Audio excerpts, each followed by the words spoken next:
The president says he did not sign it, so I take the president at his word. I trust what the president said, and the Oversight Committee is looking into it. Mr. Speaker, do you think the Trump birthday note to Epstein is real?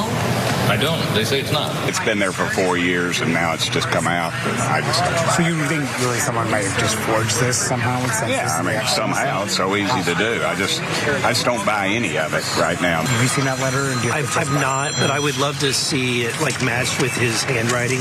Yeah, it just seems really wild. Yeah, I don't want to see it.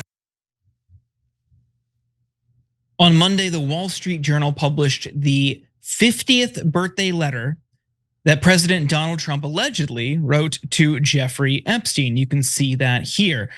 It is a suggestive at best note with an outline of a woman's body with his signature at the bottom.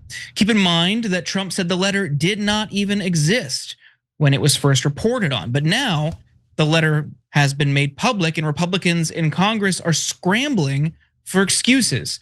You just saw Representatives James Comer, Jim Jordan, Mike Johnson, Tim Burchett, and Eric Burlinson in that video. But thankfully, there was one Republican congressman who was willing to call out what's really going on here. Take a look.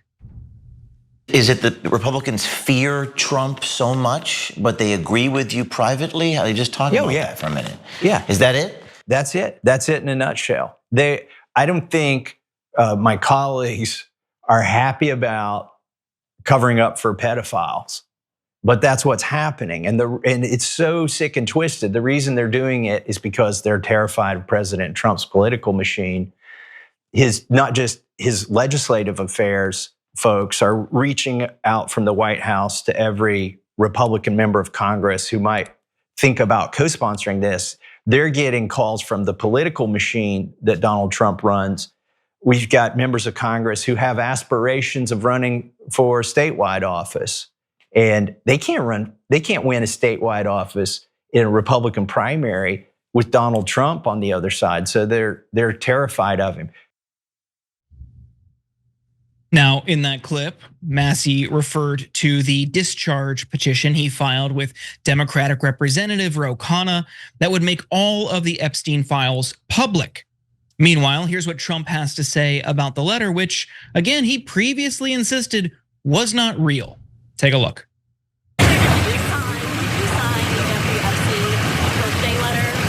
My signature, and it's not the way I speak. And anybody that's covered me for a long time, no, that's not my language. It's nonsense. And frankly, you're wasting your time. All you do is trying to get off the great success of DC and about 200 other things we've done that are so successful. Benny Johnson, who once pretended to care about the Epstein case, is now parroting Trump's talking points. Take a look. Allegedly, the Wall Street Journal has produced the lewd Donald Trump birthday card. Oh, yes. Oh, the Donald Trump birthday card that he wrote to Jeffrey Epstein. And just a reminder that the President Trump birthday card to Jeffrey Epstein included President Trump sitting on a typewriter in the moonlight, weeping into his inkwell and his quill pen, writing a poem. Epstein's entire operation was about influence. And would it really be that crazy for Jeffrey Epstein to forge that Donald Trump, this really famous guy, wrote him this birthday letter? Now, over the past 24, 48 hours, we've seen multiple people who have received signed notes, letters, gifts from Trump show the exact same signature, but the right has now moved the goalposts, Cenk, from this letter doesn't exist to, okay, well, it does exist, but that's not his signature. What do you make of this? Well, first of all, I saw a video from O'Keefe, Veritas Project former head, and I don't trust a word that guy says, but he did an undercover sting operation on somebody from the government talking about how, yeah, the files exist. Yeah, there's tons and tons of information in there. And yeah, we're probably never going to reveal them, right? So put aside everything else about it. James O'Keefe is now outing Trump officials. I mean, don't get it twisted. He's not on the left or anything like that. But he's talking to Tom Massie. Tom Massie certainly is against this cover-up, and he's a Republican. So things are weird. And so in terms of the letter itself, I don't particularly care about it. And so here's what I mean by that. Like, is it likely Trump? Kind of, right? So is that his signature? Yes. Did somebody forge it? Maybe. What? Why? Like, I guess there's a reason what you could find for why, but I really doubt it. And that kind of drawing looks like it's his or whatever. The words, when we discussed it the first time that it broke, as I told you, I think that my guess, but my educated guess based on having tracked them, is that it's more likely that somebody like Ghislaine Maxwell wrote it for Trump, and then Trump said, yeah, that looks good, yeah, and then he put the signature in and et cetera, right? But the Trumps, now it's not as much Republican versus Democrat or right versus left, because tons of voters on the right don't believe Trump and believe that Epstein files should be released, whatever information they have, and most importantly, people should be prosecuted, right?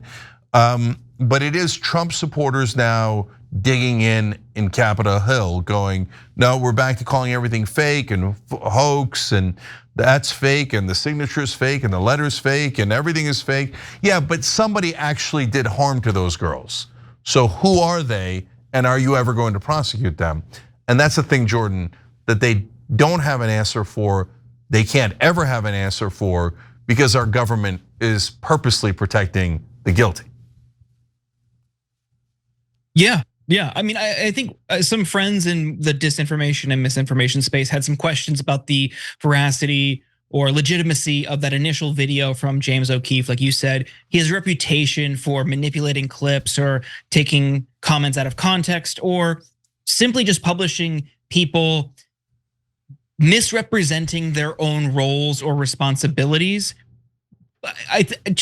On that clip specifically, I don't doubt that that is actually what's happening, but I don't know if that person specifically is involved in doing this or has direct insight into that type of work in DOJ. But I hate scams, especially the ones that target seniors, and Medicare's chock full of them. Between commission-hungry brokers and thousands of confusing plan options, most seniors aren't on the best plan for them. That's why I partner with Chapter. They're fully independent and they work for you, not the insurance companies. That's really important. They can review all your options in under 20 minutes, and the average senior they help saves over $1,100 a year. And the best part of it is, it doesn't cost you a thing. So if you're turning 65, call the number on the screen to connect with a Chapter advisor today.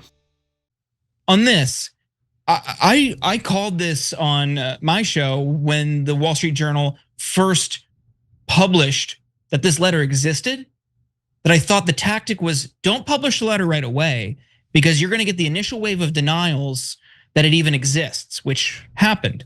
Then you wait a little bit, and then you publish the letter, and they published much more than just this letter. You saw the whole book, most of the book, and it seemed in multiple instances, everybody knew what was happening.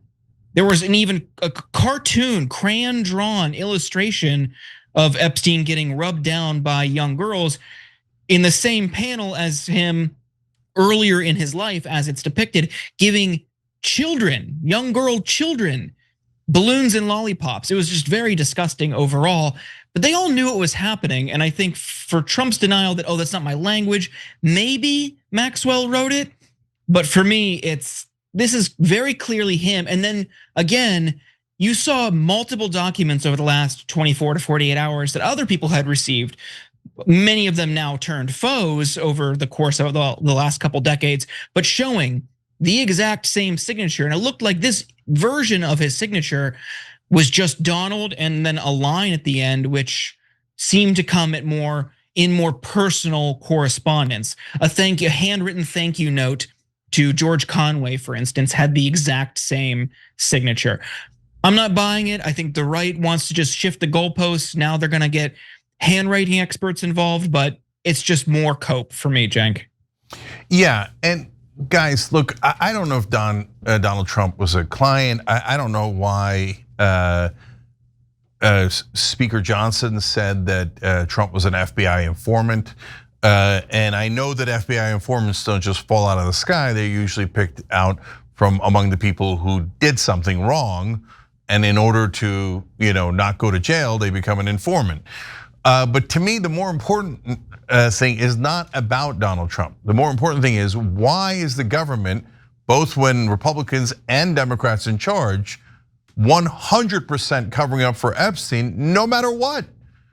And so no one other than Epstein or Maxwell has been prosecuted, even though there are over 1,000 girls who were molested or raped. And we had a survivor on the show just yesterday, okay? And she said, yeah, of course there were other men. So is any Democrat or Republican ever going to prosecute them?